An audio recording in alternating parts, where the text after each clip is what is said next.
आशा की 5 बेटियां थी। आशा अपनी 5 बेटियों और पति के साथ एक खुशहाल जिंदगी जी रही थी। और एक दिन अचानक आशा के पति की मौत हो जाती है, जिस वजह से आशा और उसकी 5 बेटियां एक झटके में रोड पर आ जाती हैं। अब उनके पास खाने को ना तो खाना था और ना ही रहने के लिए सर पर छत। खुद को रोड पर देख आशा की सबसे बड़ी बेटी अंजलि बोलती है। माँ, ये सब क्या हो गया? अभी हम पांचों स्कूल में ही पढ़ रहे हैं और हम ऐसे रोड पे आ गए। हमारी पढ़ाई तो अधूरी रह जाएगी ना। नहीं मेरी बच्चियों, जब तक मैं जिंदा हूँ मैं तुम सबकी पढ़ाई करवाऊंगी और मैं तुम्हें तुम्हारे पैरों पर खड़ा करूंगी। पर कैसे माँ? मैं अभी भी छठी में हूँ, दीदी 8वीं में है और शायद वो अभी सिर्फ 2 साल की है। वो तो स्कूल भी नहीं जाती। आप हम सबका खर्चा कैसे उठाओगे माँ? मेरी प्यारी बेटियों, मेरी फिक्र मत करो। मुझे खुद को ही क्यों ना बेचना पड़े, पर मैं अपनी बेटियों की परवरिश अच्छी करूंगी जैसे अब तक हो रही थी। इतना बोलकर आशा अपनी 5 बेटियों के साथ एक दुकान के बाहर बैठ जाती है। और तभी दुकान का मालिक बाहर आता है और आशा को उसकी 5 बेटियों के फटे कपड़े देखकर उन्हें भला बुरा सुनाने लगता है। मैंने अपनी ये दुकान तुम कबाड़ियों के लिए नहीं खोली है। जल्दी से अपना कबाड़ा उठाओ और निकलो मेरी दुकान से बाहर। कितनी बार बोला है जल्दी से कबाड़ा बीन कर जाया करो, और नहीं, तुम कबाड़ियों को तो आदत है दुकान के बाहर डेरा जमाने की। अंकल, हम कबाड़ी नहीं है और ना ही हम कबाड़ा चुनते हैं। हमारे पास रहने के लिए घर नहीं है, बस इसीलिए आपकी दुकान के आगे हम बैठ गए। अंजलि बेटा, ऐसे नहीं बोलते। माफ करना मालिक, हम यहाँ कबाड़ा देने आए थे पर हमें कोई कबाड़ा नहीं मिला, इसलिए थोड़ी देर बैठ गए। अभी चले जाएंगे। तो फिर जाती क्यों नहीं हो? अपनी 5 बेटियों के साथ क्यों यहाँ खड़ी होकर मेरा मुंह देख रही हो? जाकर कहीं और कबाड़ा बीनो, मिल जाएगा किसी और की दुकान के बाहर कबाड़ा। अब आशा अपनी 5 बेटियों के साथ वहाँ से निकल जाती है और आशा के दिमाग में दुकानदार की बात घूमने लगती है। आगे चलकर उसे एक कूड़े का ढेर नजर आता है और आशा अपनी बेटी के लिए कूड़े के ढेर में से कबाड़ा चुनने लगती है। माँ, ये तुम क्या कर रही हो? इस कबाड़े के अंदर क्या ढूंढ रही हो? बेटा, अब यही कबाड़ा हमारा घर चलाएगा, क्योंकि मुझे कहीं नौकरी नहीं मिल रही और मेरी हालत देखकर शायद कोई मुझे नौकरी देगा भी नहीं। मैं नहीं चाहती कि मेरी वजह से या हमारी गरीबी की वजह से मेरी 5 बेटियों की जिंदगी बर्बाद हो। पर माँ, मुझे अच्छा नहीं लग रहा आप कबाड़ा पहन रही हो। बेटा, इसे ही तो गरीबी कहते हैं। गरीबी इंसान से कुछ भी करवा सकती है।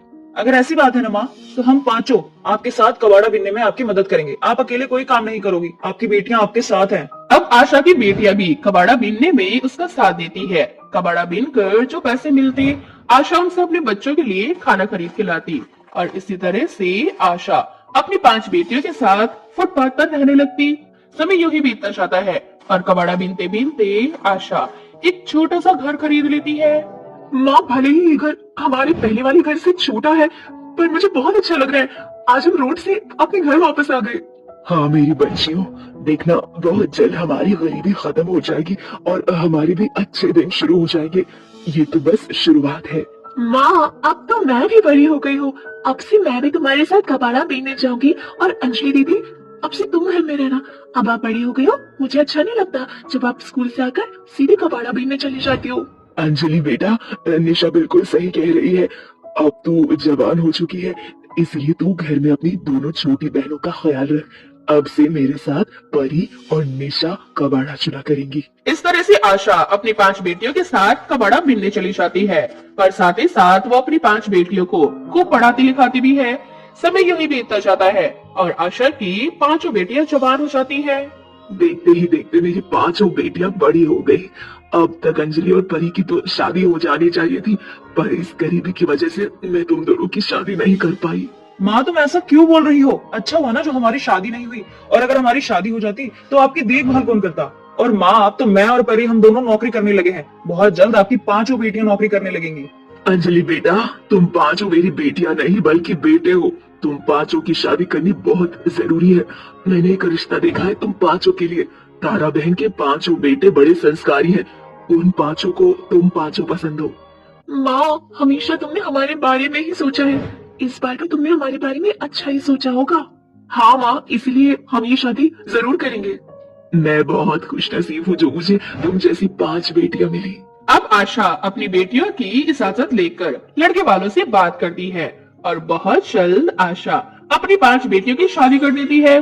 पर विदाई के समय तारा आशा से दहेज की मांग रखती है। आशा बहन, मैं जानती हूँ कि तुम गरीब हो और बड़ी ही मुश्किलों से तुमने अपनी बेटियों की परवरिश की है और ये शादी भी की है। पर जो बात हुई थी तुम्हें उस पर टिके रहना चाहिए था। तारा बहन, हम अकेले में बात कर लेते हैं और मुझे अपना वादा याद है। देखो बहन, बात तो सबके सामने ही होगी और विदाई भी तभी होगी जब मेरी मांग पूरी होगी। तुमने कहा था कि तुम अपनी हर एक बेटी के ऊपर 1 लाख रुपए दहेज दोगी। मैंने स्वीकार किया और उस हिसाब से 5 लाख रुपए तुम्हें मुझे देने थे, लेकिन तुमने अभी तक 3 लाख रुपए ही दिए हैं। 2 लाख कब दोगी? बहन, अभी विदाई होने दो, मैं बहुत जल्द ये रकम भी पूरी दे दूंगी।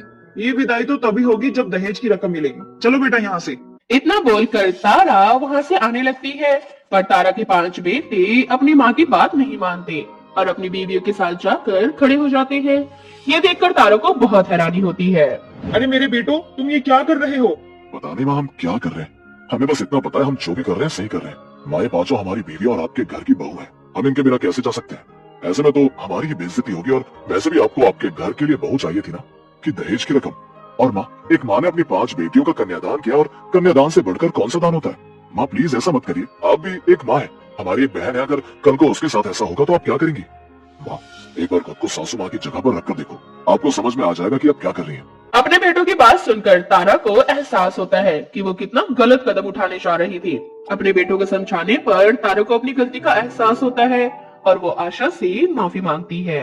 मुझे माफ कर दो, मुझसे बहुत बड़ी भूल हो गई। मुझे कोई दहेज नहीं चाहिए। दहेज के रूप में तुमने मुझे ये बेटियां दे दी अपनी, और मेरी आंखें अब खुल चुकी है। विदाई तो आज ही होगी और अपनी 5 बहुओं को लेकर जाऊंगी मैं यहाँ से। अब तारा विदाई करने के लिए राजी हो जाती है। आशा अपनी 5 बेटियों की विदाई करती है और इस तरह से आशा की 5 बेटी एक अच्छे घर में चली जाती है।